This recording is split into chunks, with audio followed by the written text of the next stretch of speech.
দর্শকবৃন্দ, আসসালামু আলাইকুম। আপনারা কেমন আছেন? এই মুহূর্তে আমার সাথে যারা যোগ দিয়েছেন এবং ভবিষ্যতেও এই ভিডিওটি দেখবেন, শুভেচ্ছা এবং দেশপ্রেমের ভালোবাসা। হোপফুলি আপনারাও সবাই ভালো আছেন। দর্শকবৃন্দ, আজকের আমি কয়েকটা বিষয় নিয়ে আমি কথা বলবো। কথাগুলো আপনাদের কাছে মনে হবে আপনাদের ভিতরে অনেকেই একটা অনিশ্চয়তার ভিতরে আছেন, দোদুল্যমান অবস্থায় আছেন একটা কারণে। সে কারণটা হলো জেনারেল ওয়াকার এবং বিএনপির কিছু স্বার্থান্বেষী মহল যারা ভারতের বেতনভুক্ত, এবং আওয়ামী লীগের লোকজনরা তো আছেই, ভারতীয় দোসর যারা তারা তো আছেই। এরা সবাই একত্র হয়ে গত আগস্ট 8 তারিখ 2024 থেকে আজ অবধি বর্তমান অন্তর্বর্তীকালীন সরকারকে পতনের জন্য, সরকারকে ডিসক্রেডিট দেওয়ার জন্য, সরকারের বিভিন্ন খোড়া অজুহাত তৈরি করে সরকার পতনের লক্ষ্যে এহেন কোনো কাজ নাই তারা যা করে নাই। লাস্ট যেটা নিয়ে আমি কথা বলতে চাচ্ছি সেটা হচ্ছে, এটাকে আমি সেনা বিদ্রোহ বলবো না। আপনাদের মনে আছে জেনারেল নাসিম খালেদা জিয়ার বিরুদ্ধে বিদ্রোহ করেছিল। উনি বিদ্রোহ করেছিল এই জন্য যে উনি সেনা শাসন জারি করবে। উনি যখন এগুলো নিয়ে উলট পালট করে ভাষণ দিচ্ছিলেন, পিছনে তাকিয়ে দেখেছে ওনার পাশে কেউ নাই। এখন আমরা কি তার একটা পুনরাবৃত্তি আবার দেখব, নাকি অলরেডি দেখেছি? ইতিমধ্যে ওটাকে কি বলে, ওয়াকারের পাঁচাটা দু একজন লোকজন ইতিমধ্যে ওয়াকারের বিজয় তারা দেখেছে, যে ওয়াকারকে রিমুভ করা যায় নাই।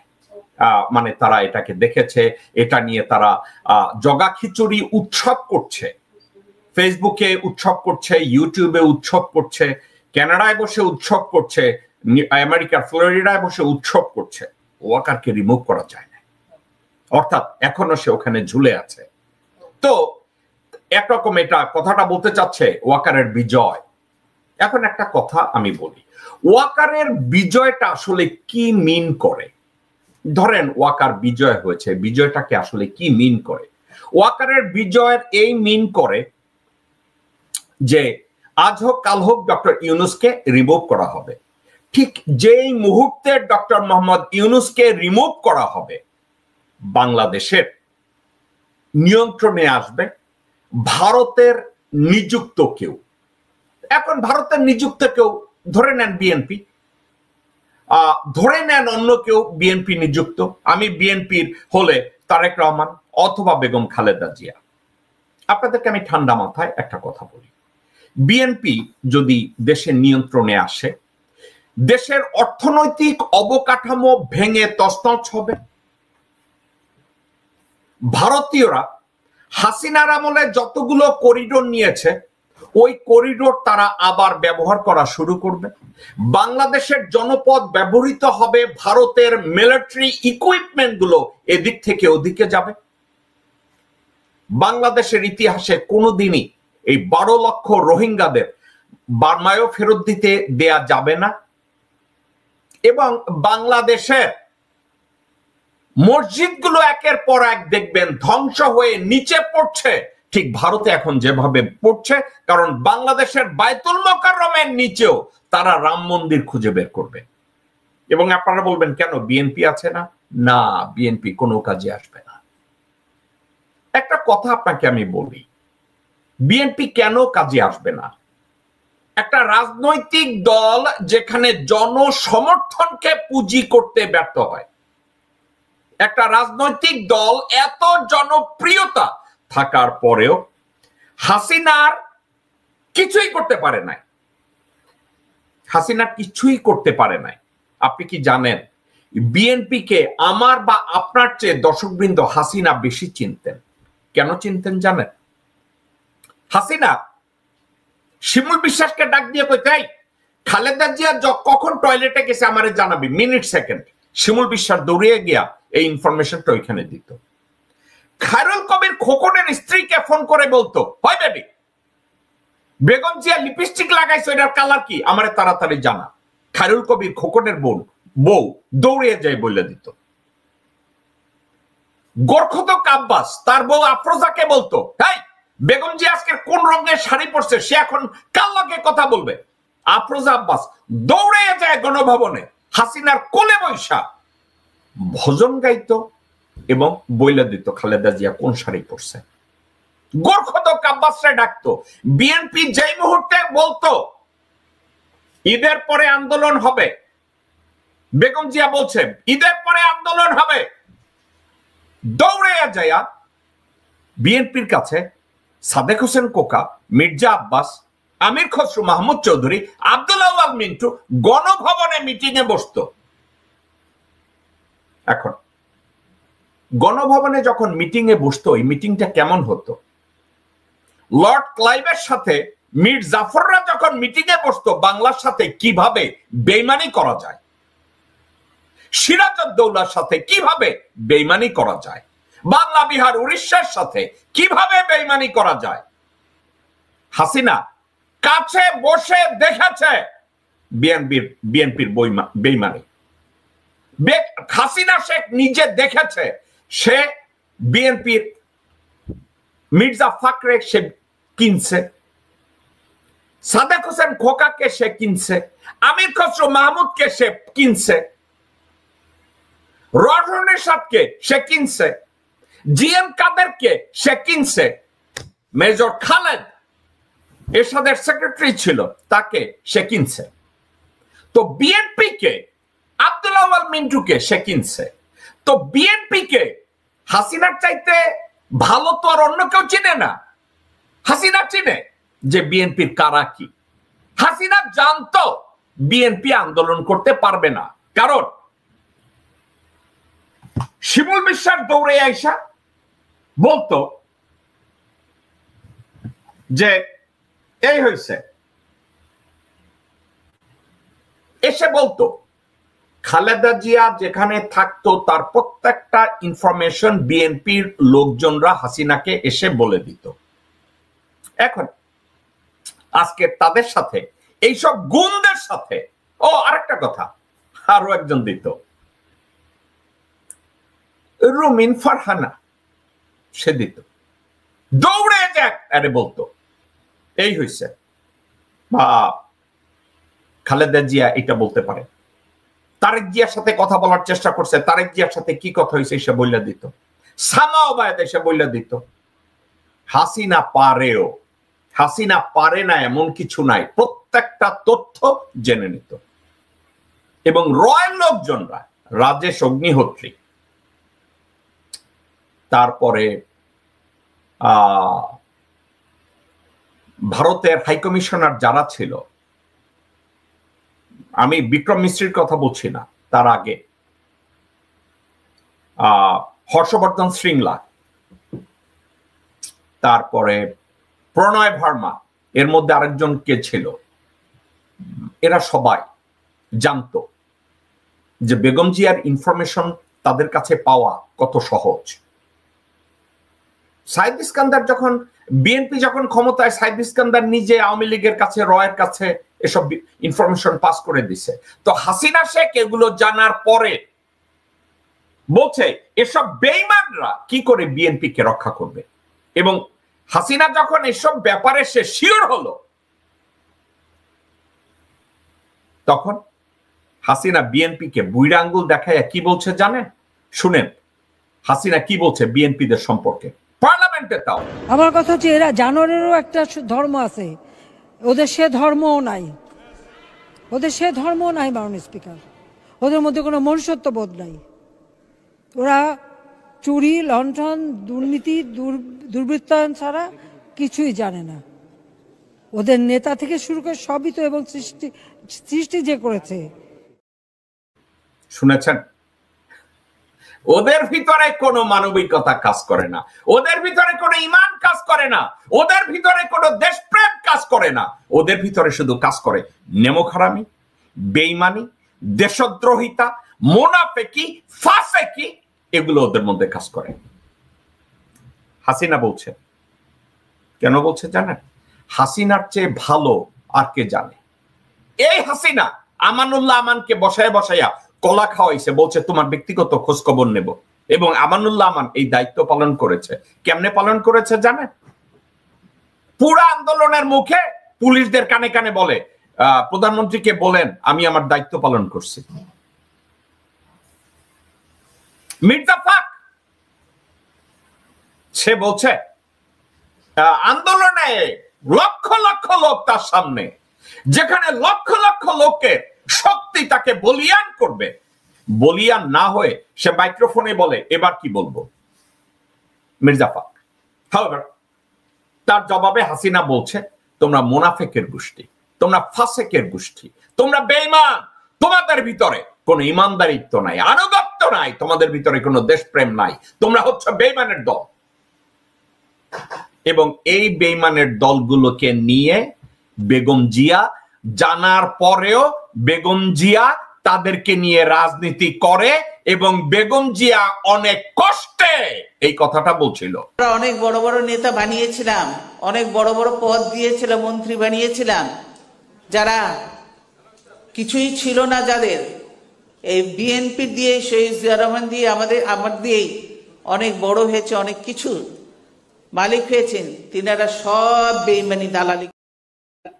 শুনেছেন, উনি টের পেয়েছে, উনি টের পেয়ে গেছে যে বিএনপির এরা মুনাফেক, এদের কোনো আনুগত্য নাই, এদের কোনো অস্তিত্ব নাই, এদের কোনো ধর্ম নাই, এদের কোনো উদারতা নাই, এদের কোনো ঈমান নাই, এরা বেঈমান, এরা বলেছে। আপনি নিজে চিন্তা করে দেখেন তো, মির্জা ফাকের মতো লোক কি বলে একটু শুনেন। বেগম জিয়া কি বলে এবং মির্জা ফাক কি বলে, আগে বেগম জিয়া কি বলে এটা শুনেন। জিয়াউর রহমান বেঁচে থাকলে অনেকেই বলে বাংলাদেশের চেহারা আজকে অন্যরকম হতো, সেজন্যই তো আজকে বাংলাদেশকে যারা চায় না কখনো বাংলাদেশ উন্নতি করুক, বাংলাদেশ এগিয়ে যাক, তারা আজকে ষড়যন্ত্র, তারা তখন ষড়যন্ত্র করে জিয়াউর রহমানকে এই দুনিয়া থেকে সরিয়ে দিই। বেগম জিয়া যখন এই কথাটা বলে তার পিছনে কে বসা ছিল? মির্জা ফাক। আবার আমি ভিডিওটা চালাবো, একটু দেখেন। জিয়াউর রহমান বেঁচে থাকলে অনেকেই বলে বাংলাদেশের চেহারা আজকে অন্যরকম হতো, সেজন্যই তো আজকে বাংলাদেশকে যারা চায় না কখনো বাংলাদেশ উন্নতি করুক, বাংলাদেশ এগিয়ে যাক, তারা আজকে ষড়যন্ত্র, তারা তখন ষড়যন্ত্র করে জিয়াউর রহমানকে এই দুনিয়া থেকে সরিয়ে দিই। দেখেছেন বেগম জিয়ার পিছনে মির্জা ফাক বসে বসে চশমা মুছে। এই বেগম জিয়া এটা বলেছে, ঠিক আছে, বেগম জিয়া এটা বলেছে। এখন দেখেন তার দলের মহাসচিব মির্জা ফাক সে নিজে কি বলে।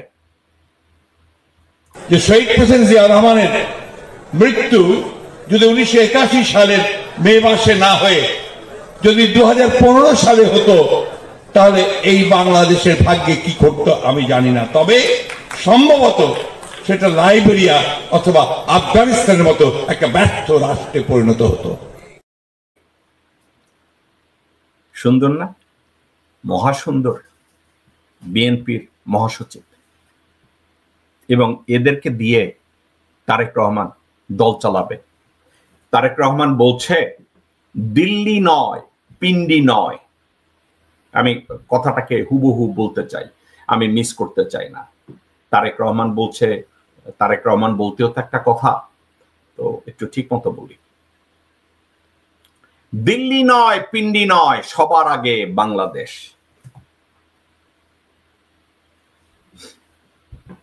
আমার কি প্রশংসা করা উচিত না? ওকে, আপনাদেরকে আমি ঠান্ডা মাথায় একটা কথা বলি। 54 বছর আগে পাকিস্তান বাংলাদেশে ইন্টারভিন করতে চাইছে, ঠিক আছে? গত 54 বছরে পিন্ডি, রাওয়ালপিন্ডি এখন পাকিস্তানের রাজধানীও না, এখনো সে ওই ভারতের যে ন্যারেটিভ পিন্ডি, ওই ভারতের ন্যারেটিভ ধরে বাচাধন তারেক রহমান লন্ডনে বসে আছে। তারেক রহমান সাহেব, আপনার কি মনে নাই রাওয়ালপিন্ডি এখন আর রাওয়ালপিন্ডি না? পাকিস্তানের রাজধানী এখন ইসলামাবাদ। এখন আপনি পিন্ডি ধরে আছেন। পিন্ডি তো ইন্ডিয়ান ন্যারেটিভ, আপনি এখনো পিন্ডি ধরে বসে আছেন। এবং আপনার তথাকথিত পিন্ডি গত 54 বছরে বাংলাদেশের স্বরাষ্ট্র, পররাষ্ট্র, বাণিজ্য কোন নীতিতে তারা ইন্টারভিন করে নাই। তারা তাদের কোন পলিসি বাংলাদেশের উপরে ইম্পোজ করে নাই। এখন আপনি পিন্ডির নাম নেন কেন? পিন্ডি তো গত 54 বছরে বাংলাদেশে কোনো কিছু করে নাই। গত 54 বছরে পিন্ডি করেছে এমন একটা উদাহরণ আপনাকে যদি কেউ দেয় আপনি তো দিতে পারবেন না। তারেক রহমান, আপনি কেন লোকজনের সাথে ইন্টারভিউতে যান না আপনি জানেন? আপনার লেখাপড়া নাই। অনেকে বলে আপনি ম্যাচিউরড হয়েছেন, অনেকে বলে আপনি নাকি লন্ডনে বসে লেখাপড়া করেছেন। কি লেখাপড়া করেছেন? গত 54 বছরে পিন্ডি অর্থাৎ পাকিস্তান, পিন্ডি তো এখন নাই। পিন্ডি এখন তো পাকিস্তানের রাজধানীও না। পিন্ডিতে কোনো আইন প্রণয়ন হয় না, আইন প্রণয়ন হয় রাজধানীতে। তো আপনি এটা নিয়ে কি বলছেন? পিন্ডি নয়, দিল্লি নয়, আপনি পিন্ডিটাই আগে বললেন। যেই পিন্ডি, যেই পাকিস্তান গত 54 বছরে বাংলাদেশের কোন জায়গায় ইন্টারফেয়ার করে নাই, সে পিন্ডি নাকি পিন্ডির কোন লোক আপনাকে এসে বলছে এইটা সেইটা আছে নাকি কোথাও? নাই তো। আপনি পিন্ডির নাম নিলেন কেন? ইন্ডিয়ান ন্যারেটিভ তৈরি করতে হবে, ইন্ডিয়ার দেয়া লাইনটা আপনাকে পড়তে হবে, দিল্লি নয় পিন্ডি নয়। কে দিছে? মাহদি আমিন। আপনি কি ওই ইদানিং সালাউদ্দিন আর মাহদি আমিনের দেওয়া তত্ত্বের উপরে লাফাইতেছেন নাকি স্পিচ রাইটার ওই বলদ এখনো আছে? দিল্লি নয় পিন্ডি নয়। তারেক রহমান সাহেব, আপনাকে একটা কথা বলি, এই পৃথিবীতে টকার না, টকারদের লোকজন মনে রাখবে না। কাকে মনে রাখবে জানেন? ডুয়ার। আপনার সমস্যা কোথায় আপনি কি জানেন? আপনার দলের সবচেয়ে বড় সম্পদ বাংলাদেশের মানুষের ভালোবাসা এবং জনসমর্থন, তাও আপনার প্রতি না, আপনার মা এবং আপনার বাবার প্রতি, স্পেশালি আপনার বাবার প্রতি। এই জনগণ আপনার জন্য বুকের তাজা রক্ত ঢেলে দিতে তৈরি। আপনি ওই জনপ্রিয়তাটাকে গত 16 বছর কাজে লাগান নাই, গত 9-10 মাসে কাজে লাগান নাই। আপনি এখন কাজে লাগাতে গিয়েছেন ভারতের ন্যারেটিভ এবং ভারতের থিওরি বাংলাদেশে। ওই থিওরিটা কি? আপনি চাচ্ছেন ডক্টর মোহাম্মদ ইউনূস ডিসেম্বরের মধ্যে একটা নির্বাচন দিয়ে চলে যায়। আপনার মতো কপটদকহীন একটা কাপুরুষ গত 16 বছরে এই বক্তব্য দিতে পারেন নাই। বাংলাদেশে আপনার মাকে নিয়ন্ত্রণ করছে যারা আওয়ামী লীগের হয়ে, আপনার মাকে যারা অসুস্থ বানিয়েছে আওয়ামী লীগের হয়ে, ভারতের হয়ে, আজকে ওই লোকগুলোর কাছে বশ্যতা স্বীকার করে তাদের নেতৃত্ব মেনে নিয়ে এখন তাদের দেওয়া ন্যারেটিভ আপনি ওখানে বসে দিচ্ছেন। পিন্ডি নয়, দিল্লি নয়।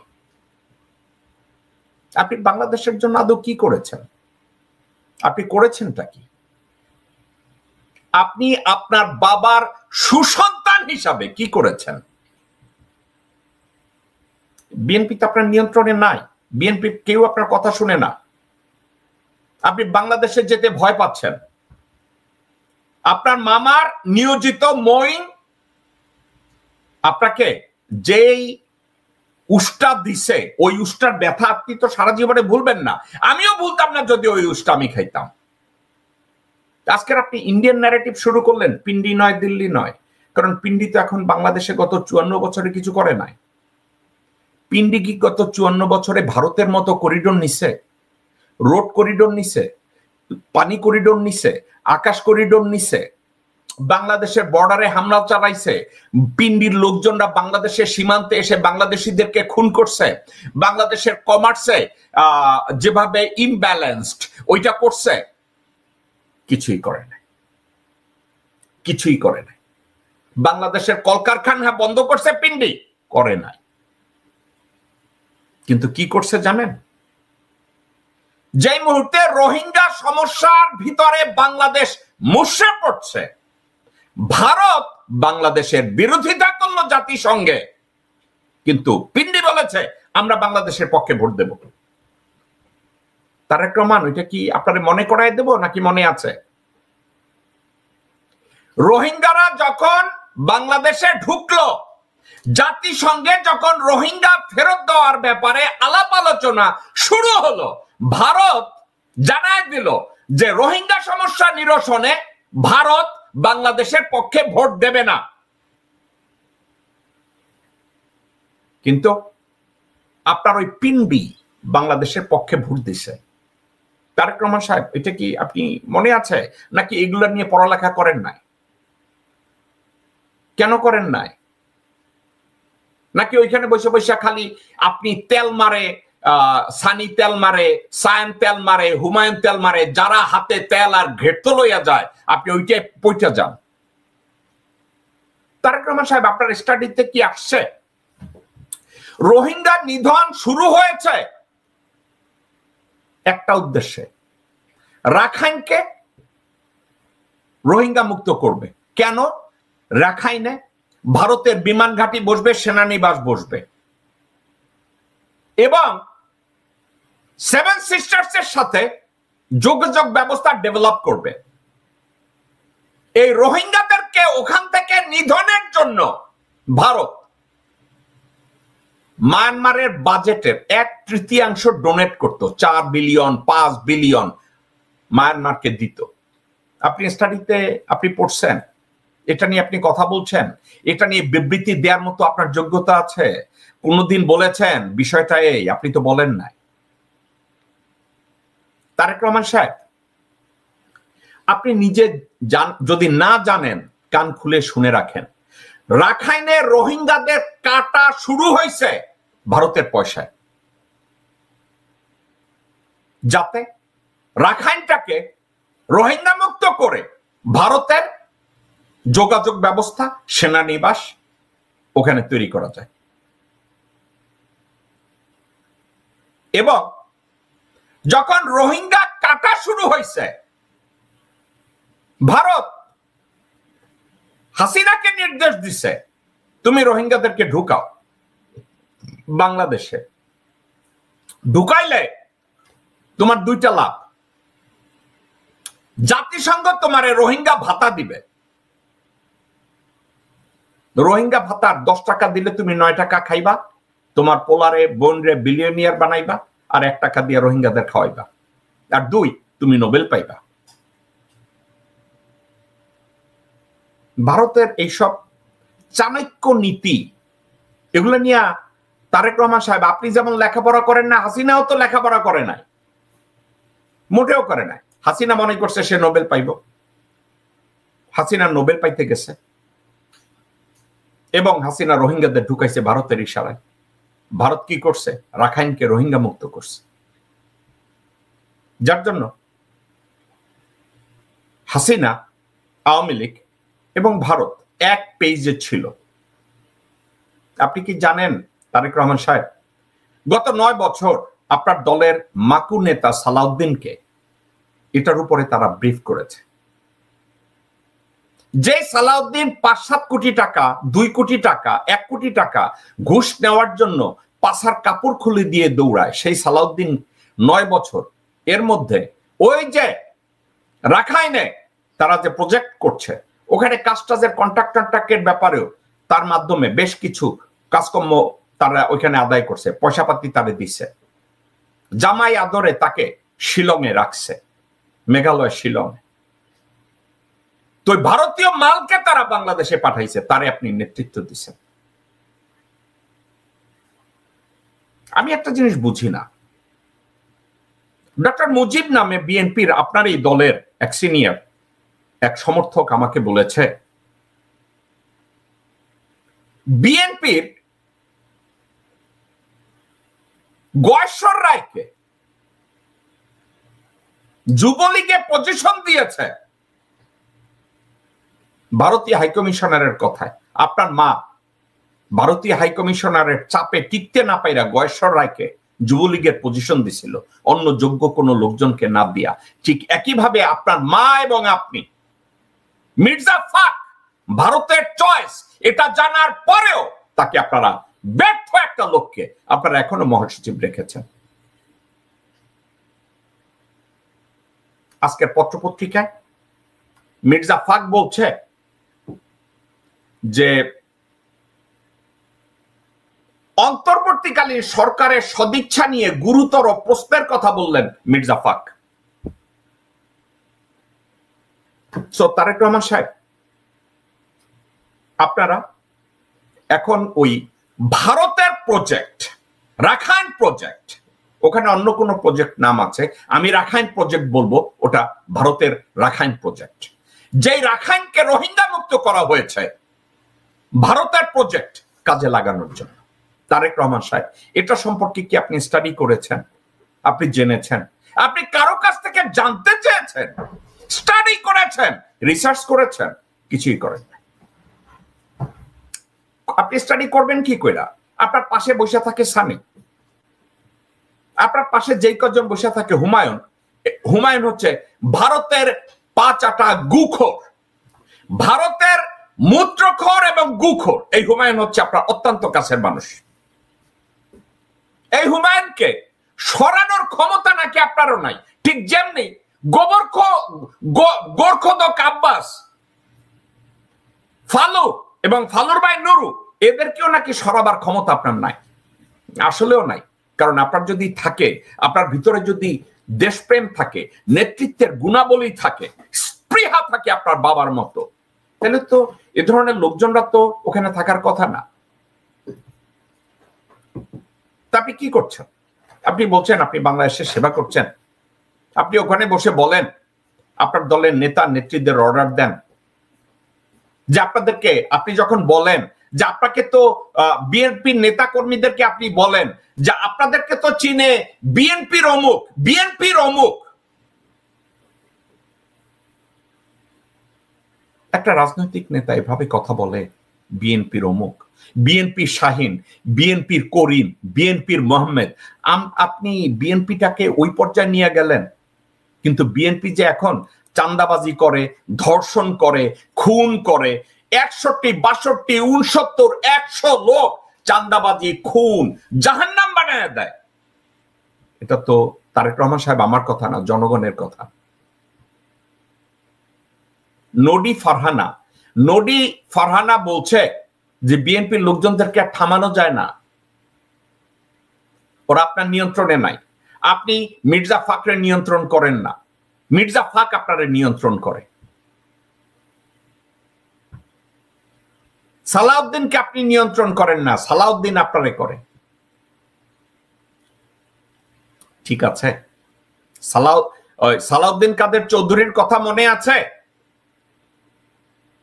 সাপের মাথা যদি লেজরে না নাড়ে, লেজ যদি মাথারে নাড়ে, সালাউদ্দিন কাদের চৌধুরীর কথা মনে আছে?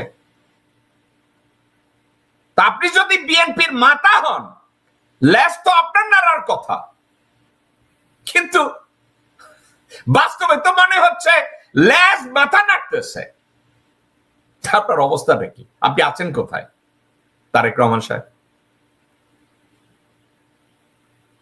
আপনি গত 17-16 বছরে আপনার দলের এত জনসমর্থন থাকার পরে আপনি আপনার দলের লোকজনদেরকে নিরাপত্তা দিতে পারেন নাই, আপনার সমর্থকদের ভোটাধিকার আপনি আদায় করতে পারেন নাই। গত 16 বছরে আপনি পারেন নাই। মির্জা ফাক ভোট চায় নাই, আওয়ামী লীগকে হটাইতে চায় নাই। যেই মুহূর্তে বেগম জিয়া, আপনার মা বলছে আমরা ঈদের পরে আন্দোলন দেব, আপনার মাকে ফালতু বানানোর জন্য, আপনার মাকে বাহুত্রা বানানোর জন্য, আপনার মাকে হুবড়ি বানানোর জন্য গোরখোদক আব্বাস বেইমানি করেছে, মির্জা ফাক বেইমানি করেছে, সাদেক হোসেন খোকা বেইমানি করেছে। আবার আমেরিকায় এক গুণ পাঠাইছিলেন মুশফিক ফজল আনসারি, ছাত্রলীগের কর্মী, হারিস চৌধুরীর বাইকনা, দাবি করতো, সত্য মিথ্যা আমি জানি না। আপনি কি জানেন না মুশফিক ফজল আনসারি এইখানে বসে এই আওয়ামী লীগের লোকজনদের কাছে ভিডিও ফুটেজ বিক্রি করে পয়সা নিত? আপনার কাছ থেকে পয়সা আনতো, এখানে অমুক করবে, এখানে অমুক করবে। এখন ওয়াকারের সাথে আপনার সম্পর্কটা অবদান ডেভেলপ করে দিছে, তাই না? কারণ মুশফিক তো ওয়াকারের মুদ খায়া ওই মেক্সিকোতে অ্যাম্বাসেডর হইতে গেছে, এটা জানেন তো, রাইট? জানেন তো তারেক রহমান সাহেব, জানেন তো ওয়াকারের পাচাইটা ফেলাইছে। আবার ওয়াকারের পাচাইটা ডক্টর মোহাম্মদ ইউনূস কি করে এটা জানার জন্য ডিজিএফআই এর গুণ এবং ওয়াকারের মূত্রখোর মনির হায়দারেরও এখানে বসায় দিচ্ছে, জানেন তো। এখন আপনারা ইন্ডিয়ান ন্যারেটিভকে আপনাদের মুখে বানায় ফেলাইছেন। তো আপনার কাছ থেকে আমি অনেক সময় বলি যে আপনার বাবার 10% যদি আপনার মধ্যে থাকে, দেন আপনার দেশপ্রেমিক হওয়ার কথা।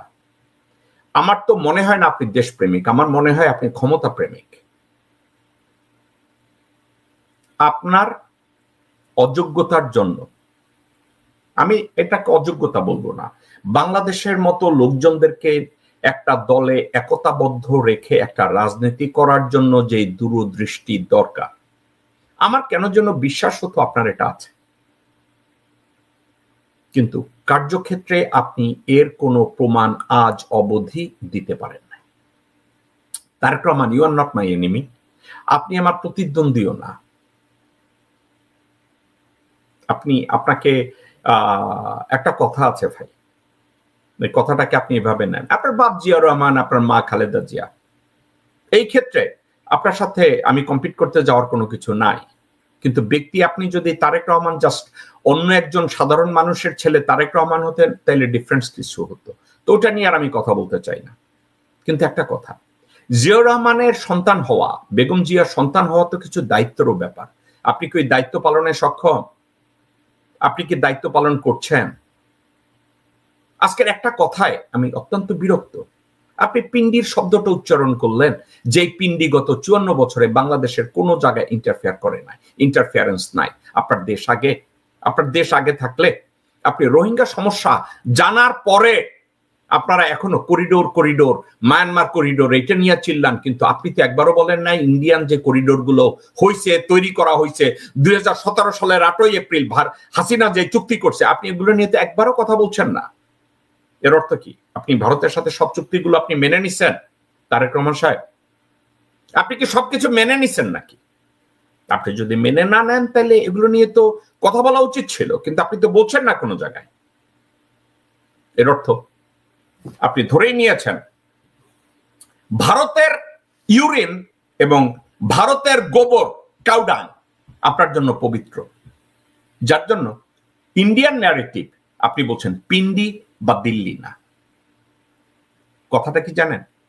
আমি কলা খাই নাই ঠাকুরগড়ে খেয়ে আপনি দিল্লির কথাটা টানছেন। আপনি তো আপনার লোকজনরা সব দিল্লির চাকর। আপনার অত্যন্ত কাছের লোক তারেক রহমান সাহেব, আপনাকে বলি, আপনার এই কথাগুলো বলার কথা না। আপনার দলের একজন নেতা চিটাগংয়ের আসলাম চৌধুরীকে যখন গ্রেফতার করেছে, আসলাম চৌধুরীর মুক্তির ব্যাপারে আমি জেকব মিল্টন আন্দোলন করেছি। মেহেদী সাফাদিকে আমি ওয়াশিংটন ডিসি থেকে নিউ ইয়র্ক এনেছি। আপনার এক চাকর একটা ফালতু একটা লোক ছিল না নিউ ইয়র্কে, যে নিজেকে আপনার মায়ের বলতো বিশেষ দূত? ওর নাম হয়েছে ফারুক সর্দার। আপনাদের কাছে নাম দেয় জাহিদ এফ সর্দার সাদি। ওর নাম জাহিদ এফ সর্দার সাদি না, ওর নাম হয়েছে ফারুক সর্দার। এই ফারুক সর্দারের এই যখন এইসব মেহেদী সাফাদির সাবজেক্টে আমরা খোঁচাখুচি করি, ওই ইনভেস্টিগেট করতে গিয়ে তারেক রহমান সাহেব আমার কাছে এসে আসলাম চৌধুরী আপনারে বলদ বানাইছিল এই মেহেদী সাফাদির দিয়া, যে মোসাদের কানেকশন আছে আমার, আপনাদের ক্ষমতাই না দিব ওই মেহেদী সাফাদি। আপনি তো ওই লোক তারেক রহমান সাহেব, আপনি কনভিন্স হয়ে গেছেন যে মেহেদী সাফাদি বোধহয় আপনাদের ক্ষমতায় নিয়ে আসবে, সব সাইজ করে ফেলাইব। কিন্তু আপনি গোড়ায় যায় আমি কি দেখছি জানেন? মেহেদী সাফাদি কিচ্ছু না বাইরে। মেহেদী সাফাদির একটা ডানের পশম বায়ে নেওয়ার ক্ষমতা নাই, ও জাস্ট একটা ফালতু একটা লোক।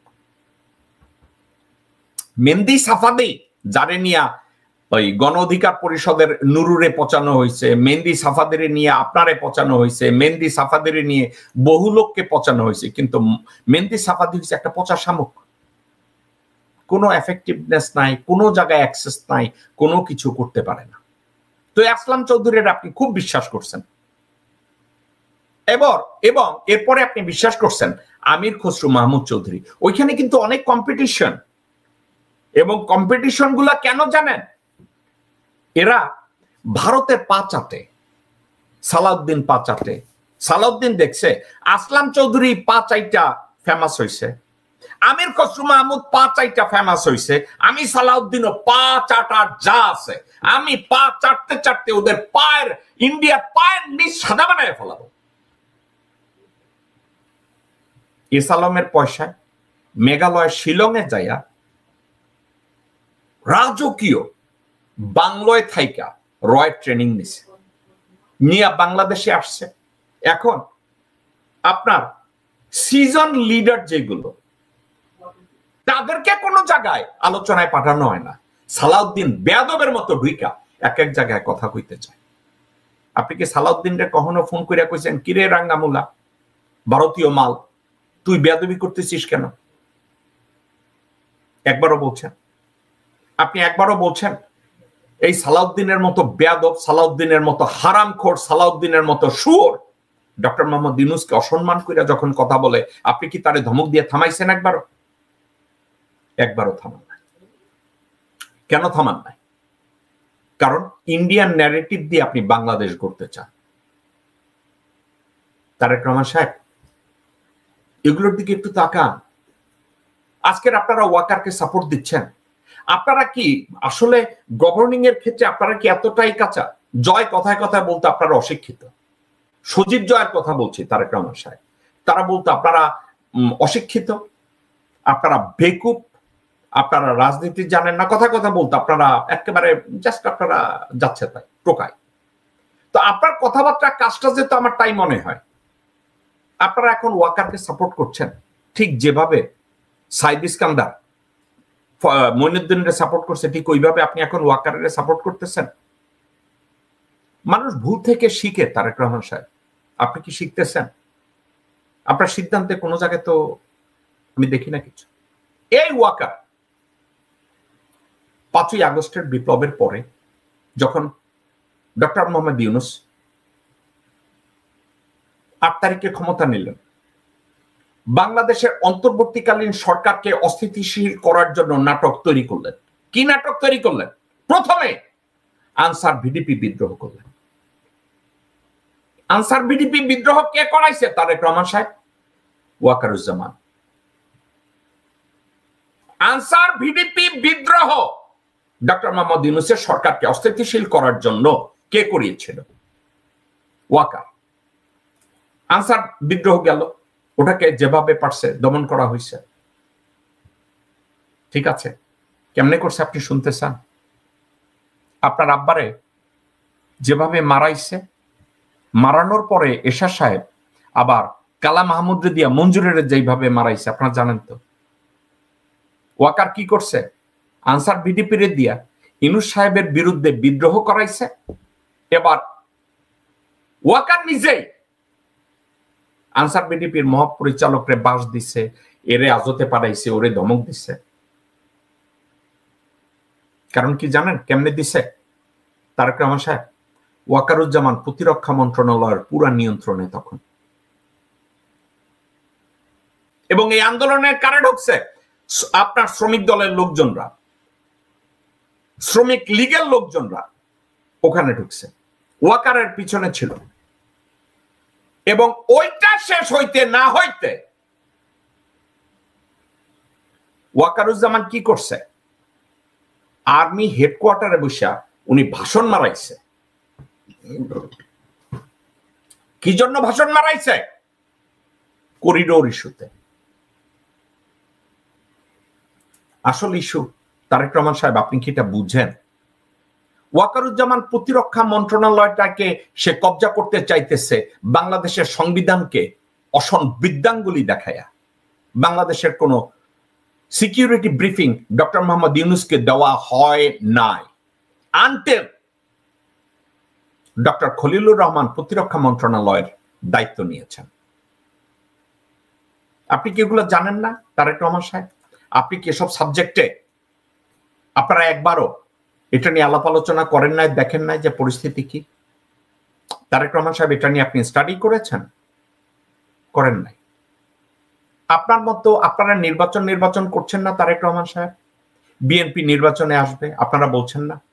আপনি জানেন যে আপনারে লটকাইয়া পিটাইছিল না মঈন? আপনাদের ওখানে প্রধানমন্ত্রিত্ব দিলেও কি করবে আপনারা কি জানেন? প্রতিরক্ষা মন্ত্রণালয় আপনার হাতে দিবে না, সিকিউরিটি ব্রিফিং আপনার হাতে দিবে না, ভারতের স্বার্থে সে ওটাকে ধরে রাখবে। ওই যে এখন বলতেছে না মির্জা ফাক, গোরখোদক আব্বাস, সালাউদ্দিন, এরা বলতেছে না বিদেশি নাগরিক। তারেক রহমান সাহেব, আমি নিজে চেক করে দেখেছি, আমি একটা ল ফার্ম রান করি, আমি নিজে চেক করে দেখেছি খলিলুর রহমান বাংলাদেশের নাগরিকত্ব ছাড়া আর কোন জায়গার নাগরিকত্ব নাই। এটা কি আপনি জানেন না? এটা কি আপনি নিজে চেক করে দেখেছেন? এবং আরো একটা কথা,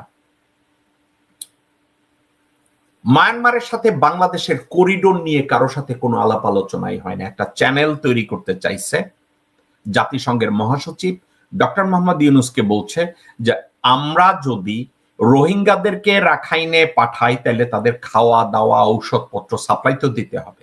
মায়ানমার গভর্নমেন্টের কাছ থেকে এর কোনো কোঅপারেশন পাওয়া যাবে না। যদি মায়ানমার গভর্নমেন্টের কাছ থেকে কোঅপারেশন পাওয়া না যায় তাইলে ওই রাখাইনে রোহিঙ্গা মুসলমানদেরকে কিভাবে বাঁচায় রাখা যাবে, তাদেরকে ঔষধ কিভাবে দেব, তাদেরকে খাওয়া দাওয়া কিভাবে দেব। এটা করেছে তারেক রহমান সাহেব। আপনি কি এটা জানেন? আপনার কি যোগ্যতা আছে? আপনার দলের কি যোগ্যতা, সামর্থ্য, দূরদৃষ্টি, অর্জন এমন কোন জায়গায় আছে যে জাতিসংঘে আপনি বা আপনার মা বা আপনার দলের কেউ বাংলাদেশের প্রধানমন্ত্রী হওয়ার পরেও কথা বললে এতে ডান পাশের বাল বা পাশে যাবে? আপনার মনে হয়? আপনার কি যোগ্যতা আছে, গ্রহণযোগ্যতা আছে ইন্টারন্যাশনাল মনিটারি ফান্ডে, ওয়ার্ল্ড ব্যাংকে, ডয়েচ ব্যাংক অথবা আমেরিকার ক্রেডিট ইউনিয়নে কোন জায়গায় আপনার কথায় বাংলাদেশের অর্থনৈতিক প্রবৃদ্ধির জন্য আপনার একটা পলিসিকে তারা গ্রহণ করবে? করবে না। তারেক রহমান সাহেব, আপনি কি ভুলে গেছেন মোদি হাসিনাকে বলছে যে বাংলাদেশকে ব্রিক্সের মেম্বার বানাবে, কিন্তু হাসিনা নিজে যখন আফ্রিকায় গেছে ব্রিক্সের সম্মেলনে, মোদি তারে ছোট্ট করে একটা থাপ্পড় দিয়ে দূরে সরাইয়া দিছে, ব্রিক্সের মেম্বারশিপ বাংলাদেশ পায় নাই। তা আপনার মনে হয় ভারত আপনাকে ব্রিক্সের মেম্বারশিপ দিবে? আপনার মনে হয় এই ভারত আপনার জাতিসংঘে গেলে রোহিঙ্গা বিষয়ে ভারত আপনাকে সহায়তা করবে? আপনার এটা মনে হয় তারেক রহমান সাহেব? আপনি কি এটা জানেন? এটা নিয়ে আপনি স্টাডি করেছেন? আপনি কি জানেন যে ওয়াকারুজ্জামান তার শেষ গুটি ছেলে ছিল তার স্ট্রেংথ দেখতে, যে সে যদি মার্শাল দেয় তার পিছনে লোকজন কতজন দাঁড়ায়। তার অ্যাসেসমেন্ট হয়ে গেছে, তার পিছনে লোকজন দাঁড়ায় নাই, তার ইনিশিয়েটিভ ফেল করছে, ওয়াকার। তারেক রহমান সাহেব, আপনার জন্য একটা দুঃখের কথা, সালাউদ্দিনের জন্য খুব কষ্টের কথা, মির্জা ফাকের জন্য খুব কষ্টের কথা, গোরখোদক আব্বাস আপনার জন্য খুব কষ্টের কথা।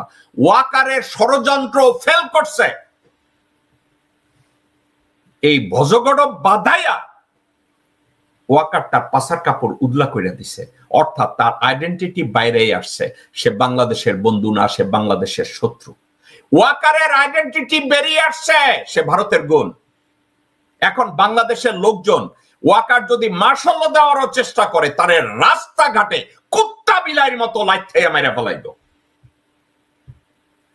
এবং আর্মির ভিতরে ওয়াকারের সমর্থন নাই,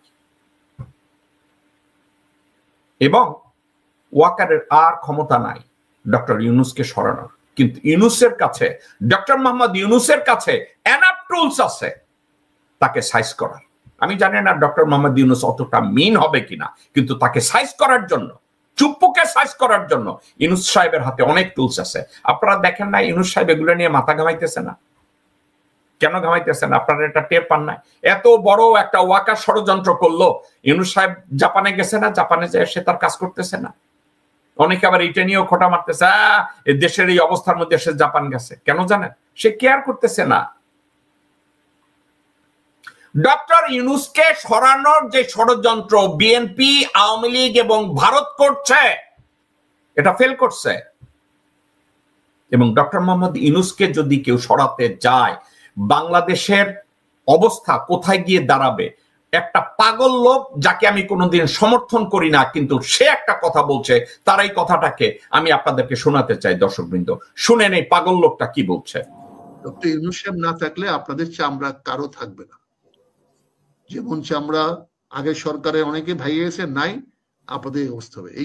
এই স্বপ্ন দেখে না ডক্টর ইউনূস সাহেব পদত্যাগ করবেন। ডক্টর ইউনূস সাহেব পদত্যাগ করছেন, শোনা মাত্র যে অবস্থাটা সৃষ্টি হবে, যে অরাজকতা সৃষ্টি হবে, যে বিশৃঙ্খলা সৃষ্টি হবে, এইটা সামাল দিতে পারবেন না ইনশাল্লাহ।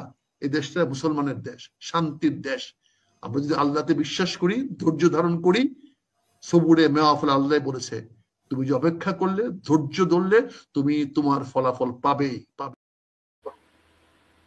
মেজর আক্তার, আমি জীবনে আপনার প্রশংসা করি না, আপনি একটা হুবড়ি টাইপ লোক, কিন্তু ইউ আর্ন মাই লাভ। সত্য কথা বলছেন রে ভাই, সত্য কথা বলছেন মেজর আক্তার, সত্য কথা বলছেন। আপনার ভিতরে এই পরিবর্তন যদি হয়ে থাকে যে আল্লাহর উপরে আপনি ভরসা করবেন, ভাই আলহামদুলিল্লাহ, খুবই ভালো বলেছেন।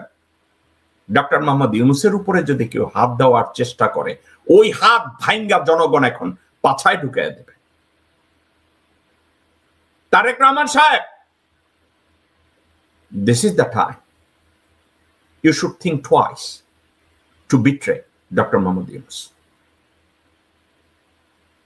You should think 10 times. যে ওয়াকারের কাছে বাংলাদেশ নিরাপদ না।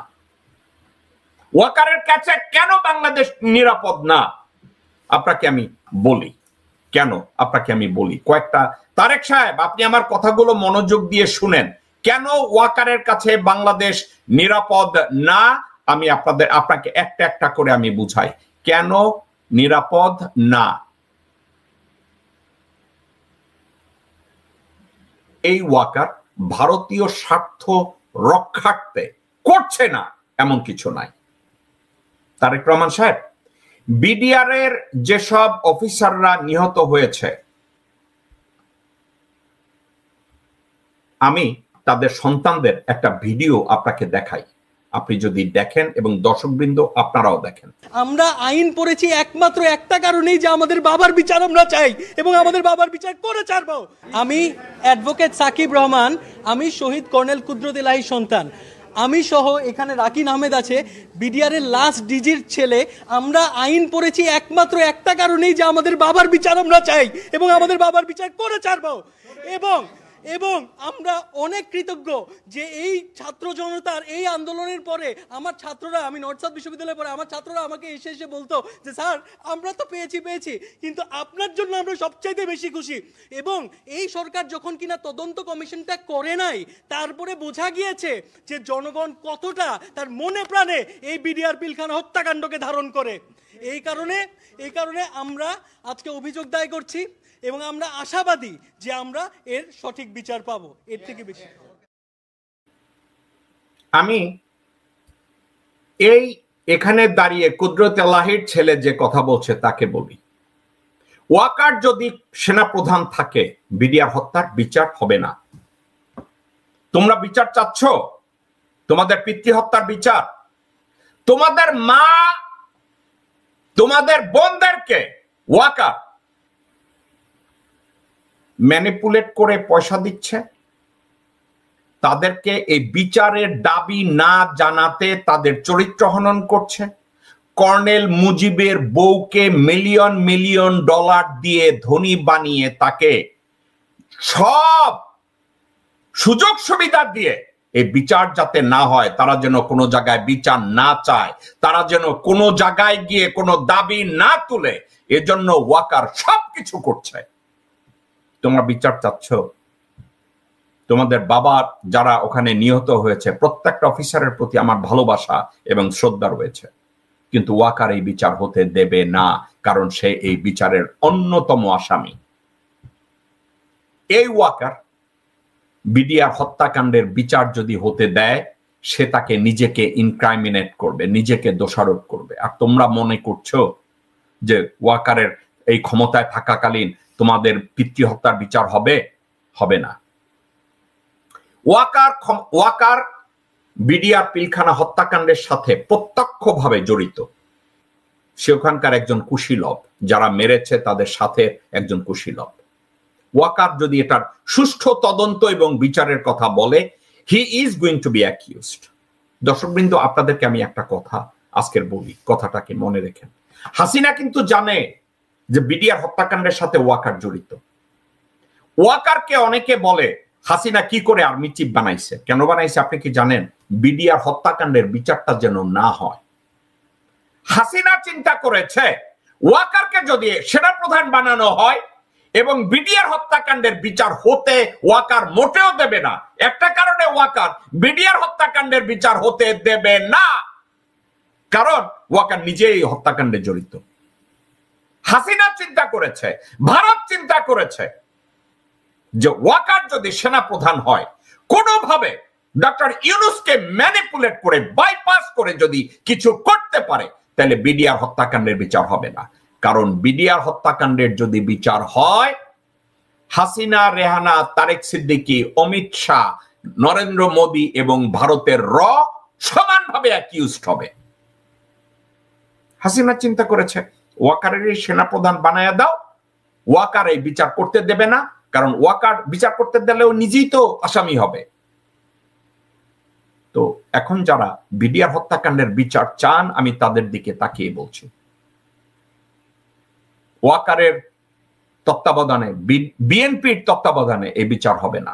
বিএনপির তারেক রহমান, বিএনপির মির্জা ফাক, গোরখোদক আব্বাস, সালাউদ্দিন কুত্তা, এরা অলরেডি ভারতের কাছে ওয়াদা করেছে রাখাইনে রোহিঙ্গাদের ফেরত পাঠাবে না, বিডিআর হত্যাকাণ্ডের বিচার চাইবে না, জুলাই আগস্ট হত্যাকাণ্ডেরও বিচার চাইবে না। বিএনপি অলরেডি এটাকে মেনে নিয়েছে। এখন মজার কথা হচ্ছে ডক্টর মোহাম্মদ ইউনূস এখনো ক্ষমতায় আছে। মজার কথা হচ্ছে ওয়াকারের শেষ ষড়যন্ত্র সচিবালয়, সে যখন নিজে পারে না, সচিবালয় বিদ্রোহ করাইছে। কে করাইছে? ওয়াকার। বাংলাদেশের যে কোনো জায়গায় যতগুলো ডিসওবেডিয়েন্স হয়েছে, প্রত্যেকটা জায়গার পিছনে মদতদাতা ওয়াকার, তাদের প্রশ্রয়দাতা ওয়াকার, তাদের প্রশ্রয়দাতা ভারতীয়রা। কারণ একটা, ডক্টর ইউনূসের অন্তর্বর্তীকালীন সরকারকে ডিসক্রেডিট দেয়া এবং তাদেরকে ক্ষমতা থেকে সরিয়ে দেওয়া, স্পেশালি ডক্টর মোহাম্মদ ইউনূসকে সরানো। কারণ ডক্টর মোহাম্মদ ইউনূস এবং ডক্টর খলিল যদি থাকে, তাহলে 20 কোটি মানুষের ভাগ্যের পরিবর্তন হবে। ডক্টর মোহাম্মদ ইউনূস এবং ডক্টর খলিল যদি থাকে, বাংলাদেশের স্থায়িত্ব সারা জীবনের জন্য থাকবে। কারণ ভারতকে মোকাবেলা করার জন্য এই দুইজন মানুষের কোনো বিকল্প নাই। আমি কি বিশ্বাস করি ডক্টর মোহাম্মদ ইউনূসের অন্তর্বর্তীকালীন সরকারের মধ্যে কিছু অযোগ্য উপদেষ্টা আছে? অফকোর্স আছে। এরা সবাই ওয়াকারের নিযুক্ত। মুশফিক ফজল আনসারী যেমন ওয়াকারের নিযুক্ত এবং চুপ্পুর নিযুক্ত, তেমনি ফারুকের মতো লোকজনরা ওয়াকারের নিযুক্ত, আসিফ নজরুলের নিযুক্ত। দর্শকবৃন্দ, এই সাবজেক্টগুলো আপনাদেরকে অনুধাবন করতে হবে। আমাকে অন্য 10 জনকে গালি দিয়ে কোনো লাভ নাই। ইদানিং ডক্টর মোহাম্মদ ইউনূসকে ব্যাডমাউথ করার জন্য আমাকে গালি দেয়া হচ্ছে, আরো 2-4 জনকে গালি দেয়া হচ্ছে। আপনারা চিন্তা করে দেখেন, আমি যখন এখানে আপনাদের সাথে লাইভে এসে কথা বলি, আমার উদ্দেশ্য একটা, আমার দেশমাতা বাংলাদেশকে রক্ষা করা। আপনারা চিন্তা করে দেখেন আওয়ামী লীগের অবস্থাকে। আপনাদেরকে একটা কথা বলি, অনলাইন অ্যাক্টিভিজম ভালো জিনিস যদি আপনারা প্রোডাক্টিভ হন। কোনো একটা ইন্টারভিউ কন্ডাক্ট করা খুবই ভালো জিনিস, এফেক্টিভলি আপনি যদি একটা ইন্টারভিউ করতে পারেন।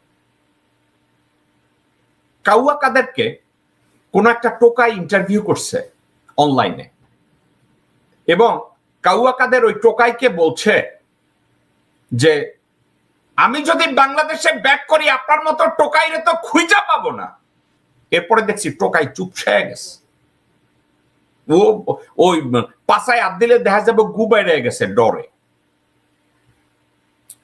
কারণ তার ওই টোকায় সাহস কতটুকু এটা আমি ব্যক্তিগতভাবে জানি। ওই টোকায় মুইতা দিচ্ছে যখন বলছে তোমার মতো বাল চাল খুঁজা পাইব না। এখন কথা আছে, এই টোকাইরা যখন ইন্টারভিউ করে এই কাদেরের মতো লোককে, ওয়াকারের মতো লোককে এবং হারুনের মতো লোককে, তারা কি মনে করে জানেন? হারুন তো তার বন্ধু, কারণ হারুনের কাছ থেকে সে বেনিফিট নিছে। হারুন সরাসরি বলছে, কেন আপনার জন্য এইটা করছি না? তো ওই টোকাই কইছে হ্যাঁ এটা তো করছে, মান্য নিছে। অর্থাৎ হারুনের কাছ থেকে বেনিফিট নিছে ওই টোকাই। ওই টোকাই অস্বীকারও করে নাই। তো হারুনের কাছ থেকে বেনিফিট কি ভবিষ্যতে ওই টোকাই নিবে? হারুন যদি আবার ক্ষমতায় যায়, অফকোর্স নিবে।